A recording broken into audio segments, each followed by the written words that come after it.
Bonjour, dans cet exercice nous allons utiliser l'outil correcteur qui se situe ici sur la palette des outils.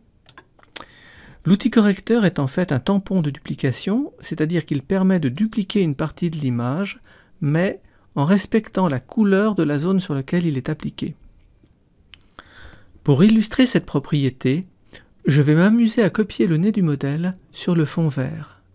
Je commence par positionner l'outil correcteur sur le nez. J'appuie sur la touche Alt, ce qui fait apparaître un réticule. Je clique sur la souris pour mémoriser cet endroit. Puis avec la souris, je vais me déplacer sur le fond vert. Et avec le bouton de la souris enfoncé, je peux peindre, ce qui fait apparaître le nez. Si je relâche le bouton de la souris, le nez prend la couleur du fond, c'est-à-dire le vert. Je reviens à la version précédente. Et je vais maintenant utiliser un peu plus sérieusement cet outil correcteur. En agrandissant l'image avec le navigateur, je m'aperçois que le modèle a quelques boutons disgracieux sur le front que je vais m'efforcer d'effacer avec l'outil.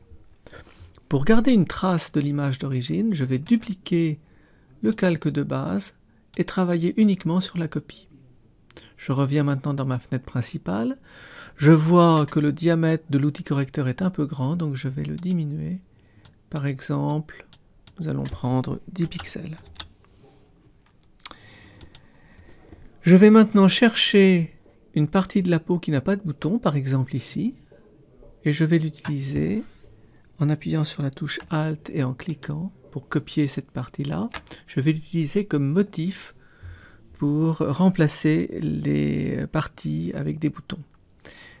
Prenons ce bouton-ci, on voit que la texture que j'ai choisie est un peu plus claire, mais au moment où je vais cliquer avec la souris, elle va prendre la couleur de la zone qui est en dessous, et effectivement la correction fera que le bouton aura disparu et que la texture aura pris la bonne couleur.